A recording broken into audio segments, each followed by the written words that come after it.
여러분 안녕하세요. 롱장입니다. 오늘은 이제 내 집 마련에 대해서 좀 말씀을 드려보고자 합니다. 시청하시기 전에 구독하기, 좋아요, 멤버십까지 부탁드리겠습니다. 아, 예민한 얘기죠. 오늘 제가 하려고 하는 얘기는 일단은 많이들 물어보시니까 저는 그냥 통으로 묶어서 말씀을 드리겠습니다. 저는 많은 분들이랑 의견이 달라요. 저는 제 의견은 제 의견이고 항상 그대로 있습니다. 저는 내 집 마련 그냥 지금 바로 하는 게 좋다고 생각을 하고 3기 신도시 청약도 강력 추천드리는 게 아니라 내가 지금 마련된 돈이 없고 청약 점수를 벌이기엔 너무 높고 3기 신도시 입지에 나중에 그 시점에 내가 집이 필요하다면 사전 청약을 하는 게 좋겠다라는 의견이지 내 집 마련은 지금 하는 게 좋다는 의견을 몇 년 동안 단 한 번도 변하지 않고 그대로 유지해 왔습니다. 지금 대출 규제 때문에, 그죠? 대출 규제 때문에 내 집 마련이 어렵고, 지금 대출 규제 영향이 분명히 있었기 때문에 거래량이 감소하고 있고, 하락한다는 뉴스가 여기저기서 나오고 있습니다. 자, 여러분께 오늘 이 영상을 통해서 질문을 한번 드려볼게요. 여러분은 제가 얘기를 해보면은, 집값이 하락하면, 좀 조정이 오면, 지금보다 좀 더 저렴해지면 내 집 마련 하겠다는 분들이 많아요. 그런데 제가 옆에서 지켜보면은, 재미있는 현상이 있습니다. 집값이 내려가기 시작하면 더 안 삽니다. 집값이 보합세만 돼도 더 안 삽니다. 집값이 올라가면 삽니다. 이게 잘못됐다는 게 아니라 예전에 저도 그랬고 인간의 본능이라고 생각을 합니다. 그리고 이제 대출을 잠갔으니까 집값이 오를 수 없다는 생각을 이제 하실 거예요. 근데 항상 제가 말씀을 드리지만 그 정답은 존재하지 않아요. 정답을 바라면 바랄수록 저 같은 유튜버, 컨텐츠를 파는 사람들만 활개를 치고 여러분은 점점 스스로의 지혜를 얻는 데서부터 멀어지겠죠. 전 그거 옳지 않다고 생각을 해요.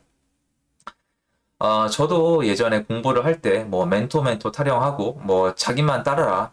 난 정말 돈이 많다. 이런 사람들 많이 봤고 따라봤습니다. 거의 다 가짜들입니다. 가짜들이고 자기 돈 벌기 바쁩니다.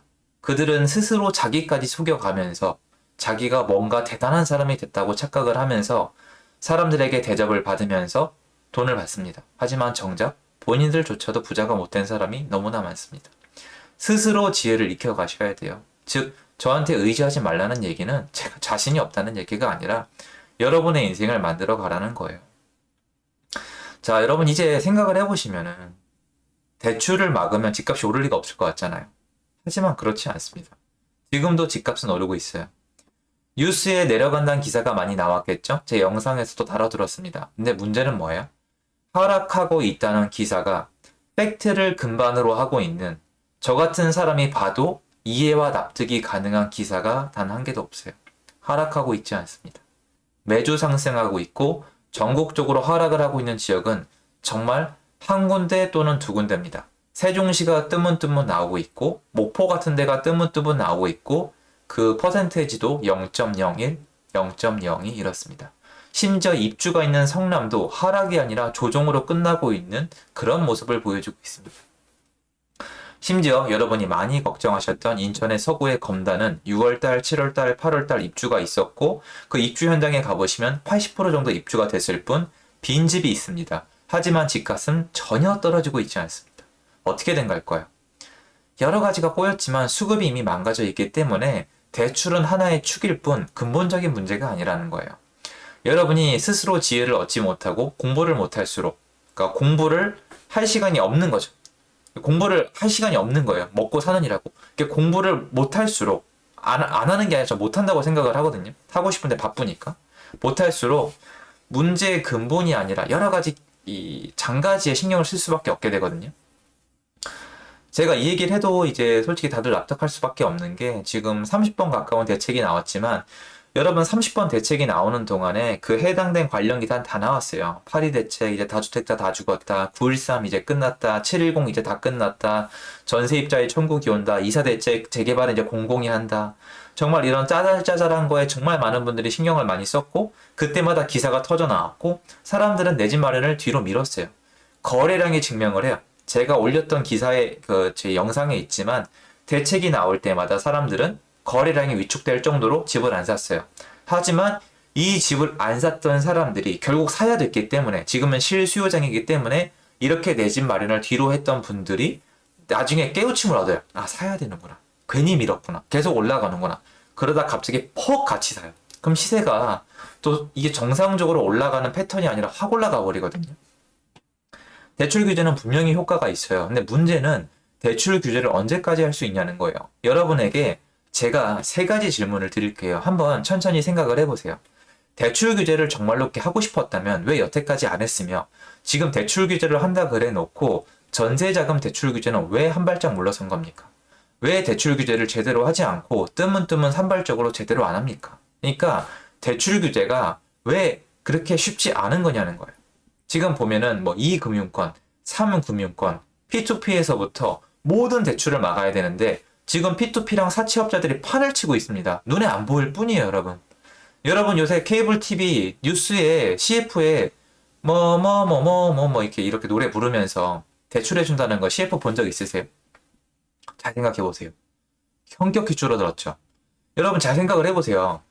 그러니까 제3금융, 그러니까 사채나 P2P 캐피탈 업체가 CF를 요새 생각보다 별로 안 하지 않으세요?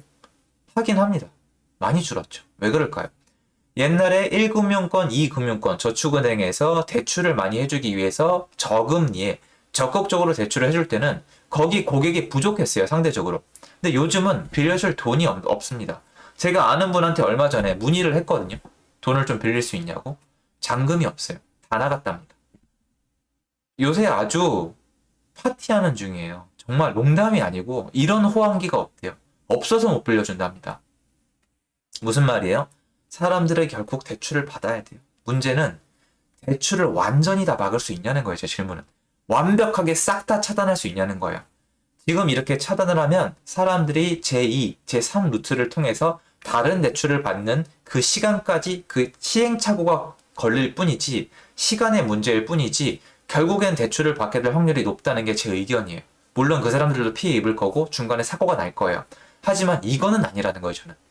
그래서 대출을 묶으면 일정 기간 동안은 위축이 되고 거래량이 또 줄어들 거예요.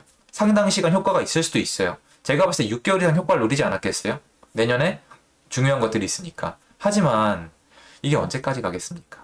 두 번째, 이렇게 거래량이 급감을 하고 대출 규제 때문에 사람들이 안 사면 집이 필요 없어지나요? 여러분 지금 집이 필요하신 분들은 제 영상 보면 동감하시죠? 아, 결혼해야 되는데, 요번에 한국으로 돌아가야 되는데, 이번에 서울로 올라가야 되는데, 요번에 애들 내보내야 되는데, 아, 이번에 어쩌다 보니까 이혼을 하게 됐는데 집이 필요하지 않으세요? 그분들은 결국 집이 필요해요. 그럼 그분들은 대출이 막히고 대출을 못 알아보면 어떻게 될까요? 제가 몇 년 전부터 말씀드렸죠. 어쩔 수 없이 싼 집 산다고. 그래서 싼 집들, 경기도 외곽, 싼 집들이 이유 불문하고 말도 안 되게 올라간 겁니다.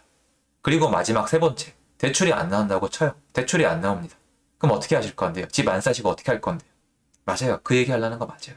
집 안 사시고 어떻게 할 건데요? 전세로 사시겠다고요? 월세로 사시겠다고요? 세금을 올리면 월세가 올라간다는 건 선진국에서 완벽하게 학문적으로 증명이 된 사례예요, 여러분. 이건 의심의 여지 따윈 없는 거예요. 보유세가 올라가면 월세가 올라간다는 건 유럽 선진국과 미국에서 증명이 끝난 거예요. 그럼 월세는 계속 올라갈 겁니다. 전세요? 전세는 어떻게 할 건데요? 전세자금 대출은 안 막는데요. 아직 안 막았는데 전세에 대한 수요는 늘어날 건데 전세를 누가 공급하죠? 세금을 올려서 다주택자가 없는데 누가 지금 전세를 공급을 합니까? 그럼 공급은 줄어들고 수요는 늘어나면 어떻게 됩니까? 전세는 없어요. 지금 잠깐 늘어난 걸로 방심하지 마세요. 원래 시장은 거래가 많다 적다 오르락 내리락 해요. 전반적인 거 공부를 하셔야 되는데 자꾸 여기저기 자극적인 거에 쓸려다니시니까 그런 것 같아요. 결론적으로 전세나 월세로도 도망칠 수가 없어요. 결론 내립니다. 대출을 묶으려면 완벽히 다 묶어야 되는데 그게 어렵다는 게 증명이 되고 있습니다. 두 번째, 집을 사야 되는 사람들은 이렇든 저렇든 간에 여러분 일이 아니라고 신경 안 쓰겠지만 사야 됩니다. 세 번째, 이 집이 필요하신 분들은 만약에 집을 정작 못 사면 싼 집을 살 수밖에 없고 그마저도 싫으면 전세나 월세로 도망가야 되는데 그마저도 지금 환경적으로 허락이 되고 있지 않다는 겁니다. 즉, 전반적으로 모든 걸 통틀어서 두루두루 사람들이 선택을 할 수 있도록 길을 열어줘야 되는 건데 기회를 만들어주고 선택의 옵션지를 줘야 되는 건데 그게 아니라 길을 계속 차단하고 있어요. 대출을 막은 것도 결국 길을 차단하는 거예요. 전 여러분께 답답함을 호소하는 거예요. 왜? 규제를 통해서 세금을 올리고 규제 지역을 올리고 토지거래 허가 지역을 해서 못하게 여태까지 여러 가지를 막았어요. 이것도 막고 저것도 막고 저것도 막고 다 막았습니다. 막을 때마다 잠깐 효과는 있었지만 결국 반등해서 튀어 올라갔죠. 자, 이번에 대출을 막았습니다. 그럼 여러분은 도대체 무슨 근거로 여태까지 규제가 나올 때마다 집값은 이제 끝났다고 말씀하셨으며 플러스 알파로 여태까지 30번 가까이 틀렸는데 이번에 무슨 근거로 대출을 막았으니까 집값이 잡힌다고 말씀하시는 건지 전 궁금합니다. 그 30번이 넘는 동안에 저는 딱 한 가지만 봤습니다. 수요와 공급. 그리고 여태까지 소용이 없다고 말씀을 드렸었죠. 중간에 소용이 있었던 건 단 한 차례 2019년도입니다.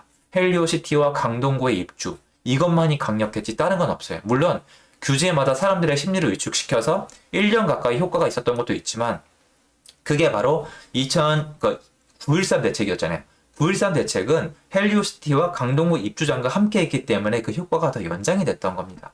지금 중요한 건 입주, 공급, 신규 공급, 구축 공급, 전세 공급, 월세 공급이지 뭐뭐뭐를 규제해서 심리를 죽여놓는 게 아니에요. 심리를 규제해서 일정 기간이 중요한 사람이 있겠지만 여러분은 그 기간이 아니라 평생을 여기서 살아야 돼요. 물론 선택이 있겠지만 평생을 여기서 사실 분들은 이 심리가 위축되는 그 기간만 보지 마시고 여러분의 앞으로 롱텀을 보셔서 내 거주 계획을 어떻게 할 건지 꼭 그걸 생각하는 스스로의 지혜를 얻으시기를 바라는 마음에 영상을 찍었습니다. 도움되었으면 좋겠고요. 제 영상 여기까지입니다. 감사합니다.